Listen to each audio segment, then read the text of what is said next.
Oi, gente, tudo bom? Meu nome é Flávio, eu sou ilustrador e animador 2D. E esse não é um dos nossos vídeos de opinião, mas é um vídeo que faz parte do nosso projeto Ars.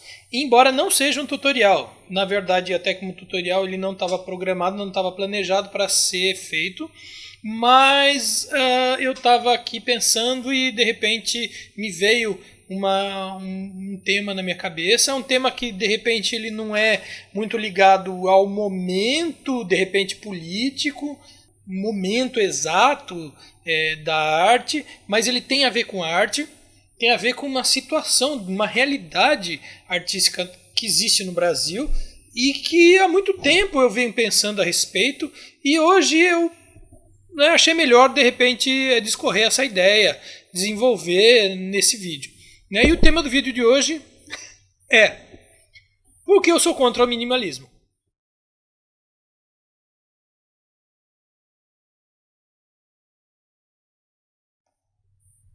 A questão é a seguinte, o Brasil, como cultura, e como cultura no que diz respeito à arte mesmo, arte visual especificamente, ele é um país em que ele não costuma, ele tradicionalmente não valoriza as artes visuais.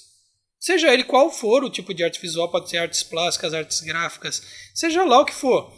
Na verdade, assim, no que diz respeito às artes visuais, ele tem uma grande tradição em tudo aquilo que é voltado, por exemplo, para o mercado, como o design, a publicidade, mas como arte mesmo assim uma arte que seja mais de massa, o Brasil não tem tradição e o Brasil não tem uma especialização muito grande. E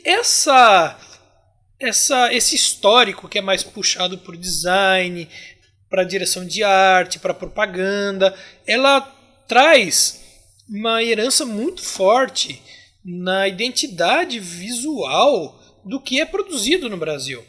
E uma das coisas mais evidentes é o minimalismo. O Brasil, ele visualmente, ele tem uma tradição muito maior numa escola minimalista do que numa escola que seja rica em detalhes, em você ter um tratamento visual que preze pelas nuances, né, por coisas, por sutilezas. E isso eu não acho legal. Eu sei que muitas vezes ela pode ser até necessário, pode até facilitar a comunicação quando de repente se trata de uma comunicação de massa, mas ele de certa forma reflete uma insensibilidade popular, uma insensibilidade com relação à arte, porque é como se nós fôssemos um organismo. Não sei se vocês conseguem. Vamos ver se de repente vocês conseguem captar a analogia que eu vou criar. Mas imagina uma coisa, você como um organismo, você tem, né, o seu cérebro, a sua coluna vertebral e tudo isso faz parte de um sistema nervoso central, certo? E o seu corpo inteiro ele está irrigado por uma rede de neurais, de conexões neurais, que isso vai fazer com que todo o seu corpo se conecte com o seu cérebro e isso sirva para determinar a sua relação com o meio, com o ambiente à sua volta. Então o que acontece? Não importa qual seja a condição, mas organismos onde você tem um número menor de terminações nervosas que liguem o seu cérebro, a sua parte central neural, às extremidades, ele gera um organismo que é menos sensível a certos estímulos, principalmente se esses estímulos forem estímulos mais sutis, mais cheios de sutileza. Um organismo, vamos supor, com maior terminações nervosas, porque a terminação nervosa não é só o tato, não. Sabe, os 5 sentidos que nós temos, o tato, o olfato, o paladar, a visão, a audição, elas são sentidos que se desenvolveram a partir desse princípio que a gente tem dessas terminações nervosas que são espalhadas pelo nosso corpo, trazer os estímulos externos. Então a gente consegue perceber, por exemplo, o calor, o frio, se está claro, se está escuro, se de repente você tem um objeto liso, um objeto fofo, um objeto áspero, né? Se uma coisa é dura, se uma coisa é mole, é o gosto daquilo que se come, daquilo que se bebe.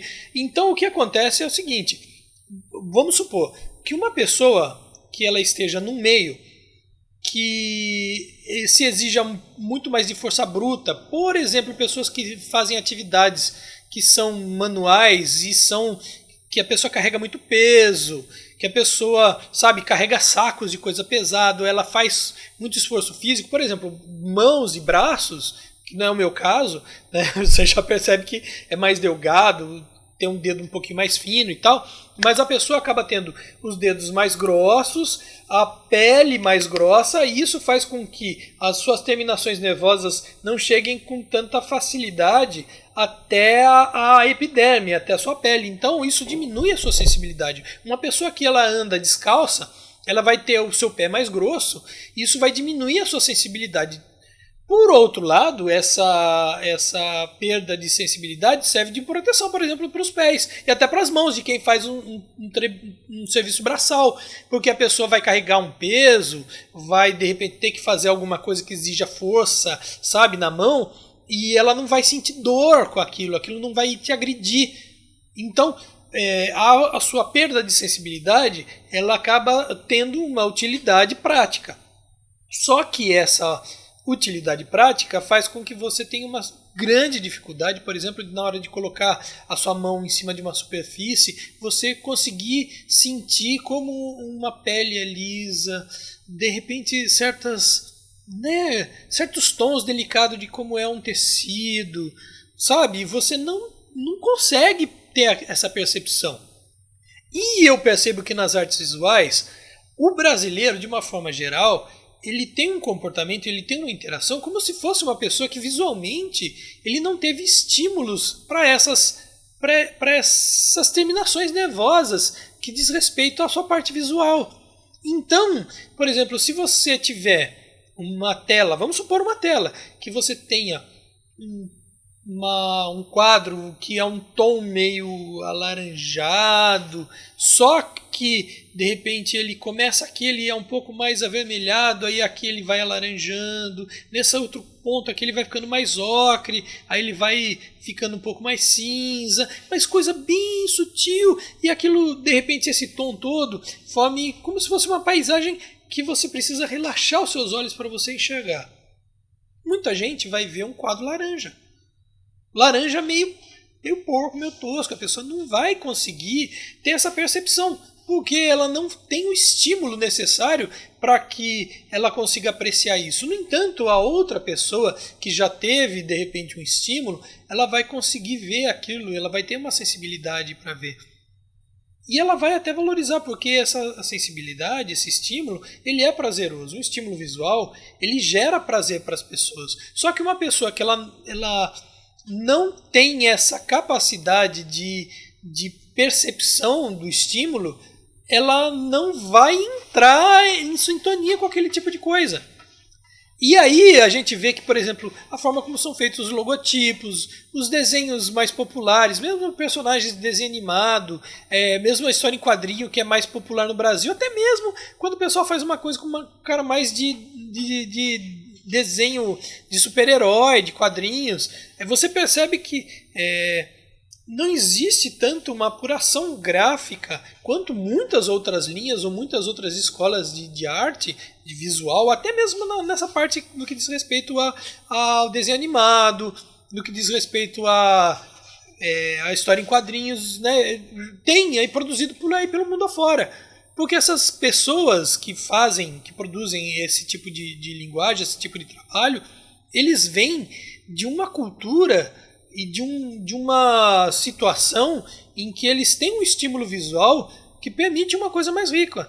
Não é raro a gente ver pessoas que, ao se deparar com uma obra que tenha uma quantidade muito grande de elementos visuais, a pessoa ela não consiga enxergar direito, ela não sabe nem para que olhar, para onde olhar. Ela de repente entra num estado que é meio estático e aquilo ali incomode ela. Então a questão é que o fato de você não ter muito contato com uma certa riqueza, de repente, de detalhes e de sutilezas, faz com que você, muitas vezes, tenha um certo afastamento, ou mesmo até se sinta meio uma certa ojeriza por determinados códigos visuais, determinadas linhas de formação visual, certos acabamentos.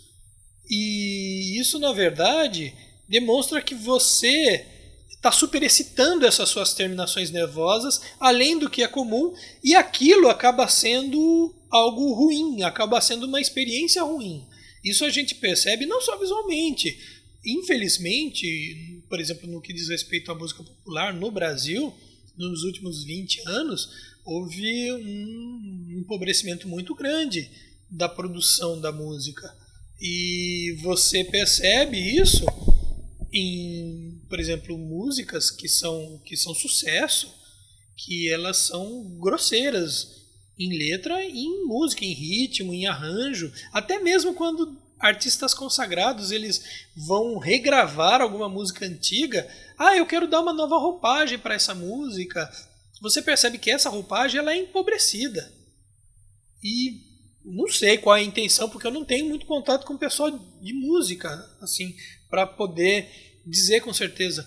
Mas, por exemplo, eu que sou uma pessoa que eu sempre gostei muito de entender a questão histórica, por exemplo, até mesmo na música brasileira, e assim, o contexto histórico, social, quando uma música ela foi lançada, quando ela foi feita, o que aquela letra queria dizer, o que aquele arranjo ele tem a ver com aquilo tudo. Quando de repente você vê uma regravação, ou a pessoa faz um show, né, e ela mostra a música com uma outra cara, você fala assim, gente, isso está destruindo a música porque ela não carrega o seu contexto histórico-social. Isso para mim é doloroso. É muito doloroso. E eu percebo que, por exemplo, nas artes visuais, na ilustração, nos quadrinhos, isso sequer existe assim. A gente está muito acostumado a trabalhos que não tenham uma complexidade muito grande, porque tem toda uma questão de prazo, uma questão de valores. A gente tem que ser sincero, paga-se muito mal para o artista visual. Às vezes você vai fazer um trabalho de um livro infantil, por exemplo, e a pessoa te paga muito mal e te dá um prazo absurdamente baixo. E aí você se vira como você pode. Tem muita gente até que tira leite de pedra, mas a questão é que você acaba tendo que lançar a mão de certos recursos que graficamente, por melhor que seja, sempre poderia ser melhor, porque você poderia ganhar mais com aquele trabalho, e ganhar mais significa você ter mais facilidade de fazer o trabalho, porque você vai ficar só fazendo aquele trabalho. Quando você ganha pouco, você tem que muitas vezes fazer 2 ou 3 trabalhos ao mesmo tempo, porque o dinheiro não dá para pagar todas as suas contas, não serve para... Você não vai viver assim como se fosse um cara que fez voto de pobreza, sabe? Só porque o cliente te paga mal. Você tem uma conta para pagar que tem a ver com o tipo de vida que você faz. E é inadmissível que de repente um cara que trabalhe, sei lá, num banco e ganhe 5 mil reais por mês, e o cara que trabalha como artista visual, ele ganha 1.500 reais por mês. De repente tem a mesma carga de trabalho, às vezes até muito maior, e a pessoa não aceite isso. E eu vejo muita gente que não aceita. Eu mesmo já passei por muitas situações que, de repente, a pessoa fala: não, mas você vai trabalhar um tantinho aqui, você vai ganhar 2 contos no máximo.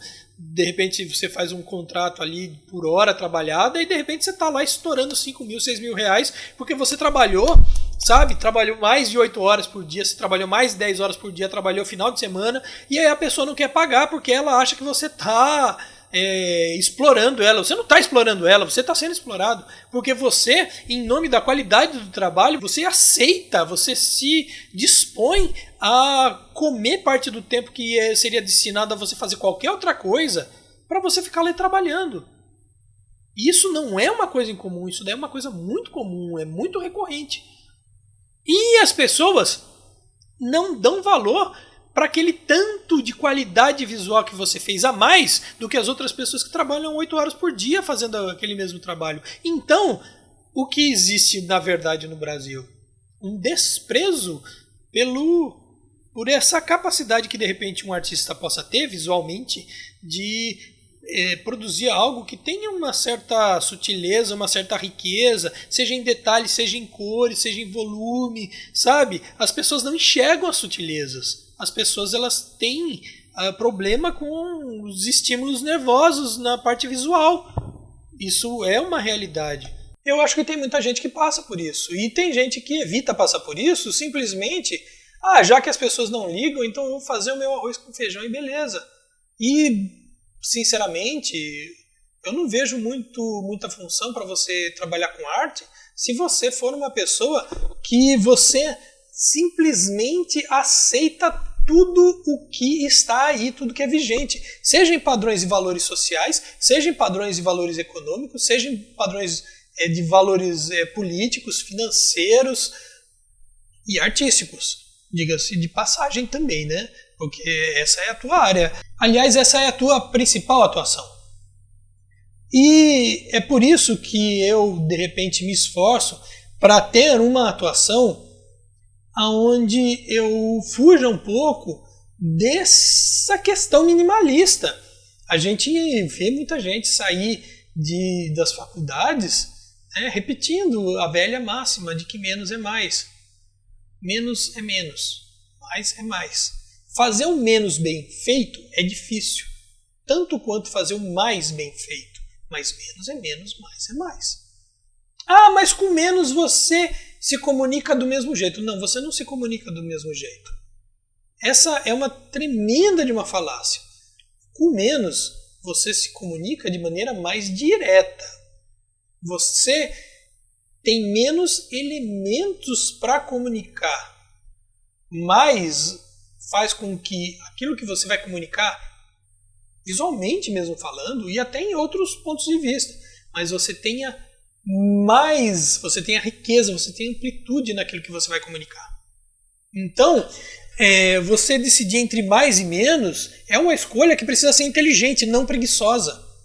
E não porque você não tem a verba, porque o cara não vai te pagar o tanto que de repente você gostaria de receber. É preciso a gente ter consciência desse tipo de coisa. A gente precisa, na verdade, dar o valor certo em todas as medidas. E por isso que eu me coloco, que eu me posiciono perante a nossa sociedade, perante o status quo da arte visual, como uma pessoa que não estou interessado, não tenho vontade de produzir dentro de uma perspectiva minimalista. E a gente tem uma grande tradição na parte minimalista. Eu vou exemplificar aqui com vocês uma coisa de um autor, de um cartunista, de um quadrinista, de um desenhista brasileiro, que ele tem uma projeção internacional e que ele tem grandes trabalhos feitos na área editorial, que é o Ziraldo. Ele tem, por exemplo, 2 livros infantis que são livros assim excelentes, que eles seguem bem a lógica minimalista, que é o Flicts e é o Menino Maluquinho. Não sei se vocês já tiveram a oportunidade de ver e de ler esses livros. Veja, leia. O que é preciso entender é que existe todo um contexto histórico, social, que também justifica essa linguagem dele. Porque não é uma coisa que ele fez, eu fiz porque era mais rápido. Não, o próprio estilo dele, a própria linha visual dele, ele é carregado, embora pareça uma coisa minimalista, ela não é assim tão minimalista não.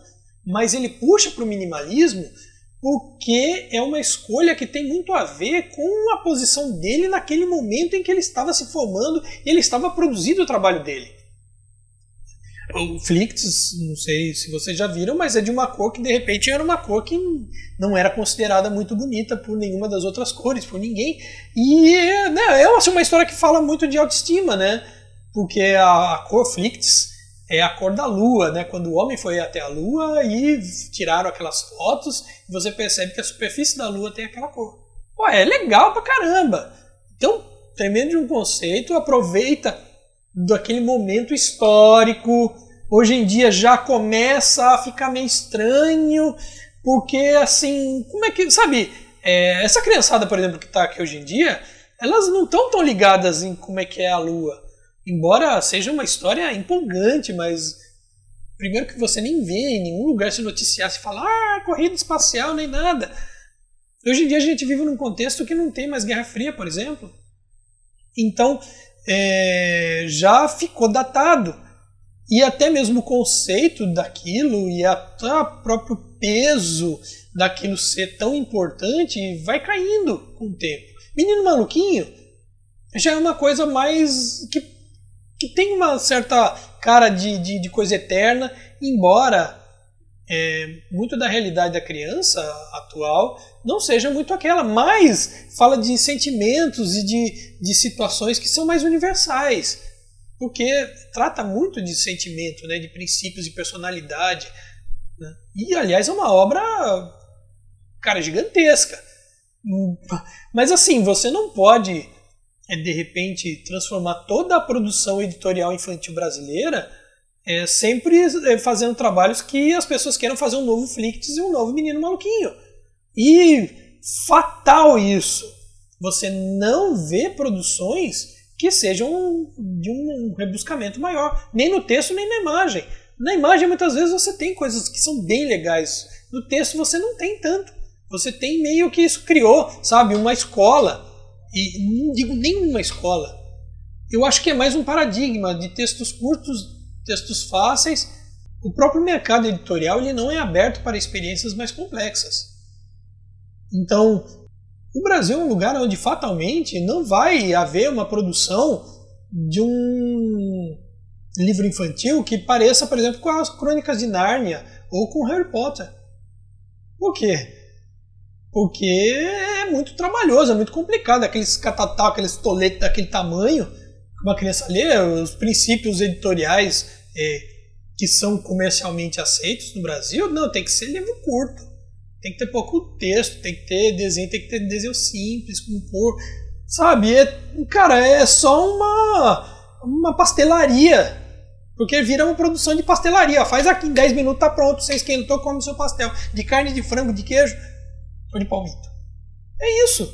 Na verdade, é esse que é o grande problema. O grande problema é que o minimalismo, ele muitas vezes não, né? O Brasil é só. Ele está a serviço da rapidez com que se faz, que se ganha, que se lucra, e vamos lá para o próximo projeto, próximo trabalho, vamos ganhar o seu dinheiro rapidinho, e nada é para sempre. Tudo é líquido, né, Steve Ballmer? Eu não sei se você conhece muito a realidade do Brasil, mas aqui a coisa é bem líquida, né? Bem líquida e certa, né? Só que não. Porque o problema é que você nunca busca uma certa superação de si mesmo ou da sua realidade. O Brasil é um país que a coisa não vai para frente, por quê? Porque os problemas ou a situação ou a realidade, ela é sempre a mesma. E toda vez que existe alguma coisa que esteja acontecendo para mudar a realidade, os próprios brasileiros, sejam de cima ou sejam de baixo, fazem de tudo para que o status continue o mesmo. E é por isso que eu sou contra essa cultura minimalista.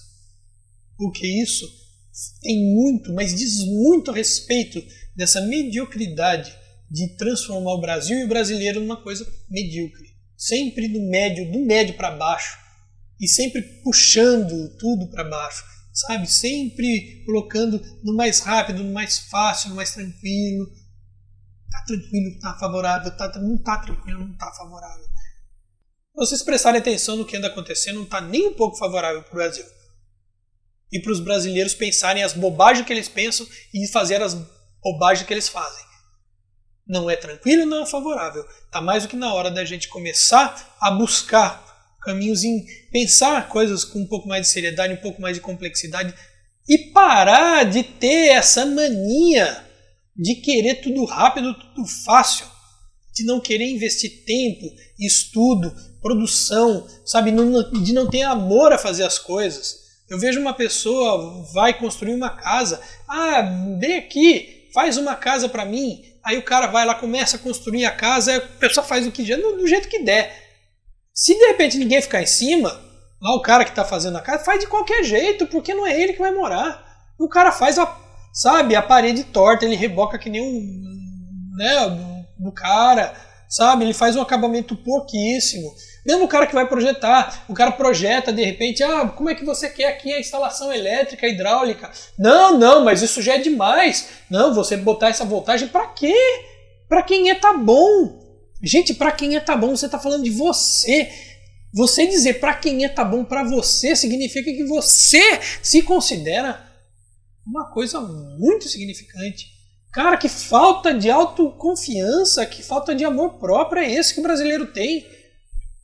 E aí, não, tá certo, a gente tem que ralar, a gente tem que trabalhar que nem um louco, a gente tem que ficar sem direito trabalhista, a gente tem que, sabe, não se aposentar mesmo. A gente merece. Gente do céu, vamos colocar um pouco a cabeça no lugar. E eu quero, com esse vídeo, ser um estímulo para que haja uma discussão a respeito disso. Uma discussão séria. E sem vir gente falando assim, ai, nossa, como você é preconceituoso. Vamos levar a sério. Eu espero, sinceramente, que a gente possa caminhar, evoluir em cima dessa temática que eu estou propondo e, quem sabe, superar isso. Tá? Bom, gente, esse foi o vídeo que a gente fez. Se você gostou, você deu o seu joinha. Se você não gostou, deu o seu joinha para baixo. Mas interaja, coloque aqui o que você achou do vídeo. O que você gostaria de ver. Eu estou devendo sim um tutorial e estou devendo um monte de coisa para fazer. Não estou fazendo com a frequência que eu gostaria não, viu? Curta aqui o nosso canal, se você acha que de repente a gente tem um material interessante. Veja os outros vídeos, na verdade, né? Veja aqui o que você acha, compartilhe, né? Curta o canal, siga aqui o canal se de repente você acha que a coisa tá legal, pega esse sininho aí que tem, badala ele que você vai receber as notificações quando tiver coisa pronta e aí você não perde nada, né? Eu já não produzo muito, aí você vai perder, que às vezes não vai ter nada para você ver do que eu faço, né?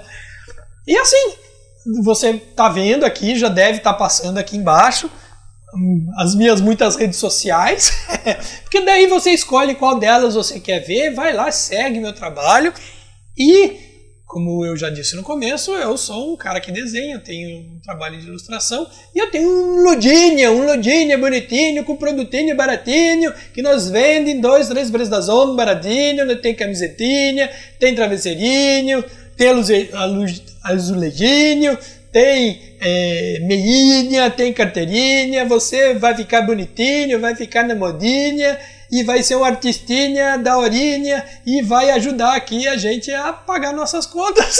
Então acesse ali a nossa lojinha no Colab, compre alguma coisa, né? Interaja aqui comigo. Eu também estou devendo colocar mais...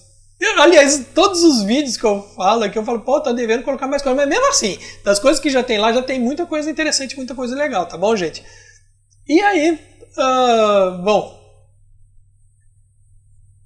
se vocês de repente quiserem, seria legal de repente vocês verem a proposta da gente, que eu com outros artistas, a gente tem um trabalho que é de humor, um projeto de humor, que se chama Revista Pirralha, a gente tem uma fanpage no Facebook e agora a gente montou um perfil no Instagram, né, Revista Pirralha. E a gente também, essa semana, aconteceu um negócio que deu um burburinho danado, que foi o movimento, né? Somos Todos Aroeira, que foi uma coisa que nasceu dentro do pessoal da Revista Pirralha, porque o Aroeira é um dos colaboradores, é uma das pessoas que está junto com a gente, e a gente não ia deixar ele sozinho nessa, não. Porque somos todos Aroeira, sim. Tá bom? Então vá lá, participe, esteja aqui com a gente, e até o próximo vídeo. Tchau, tchau.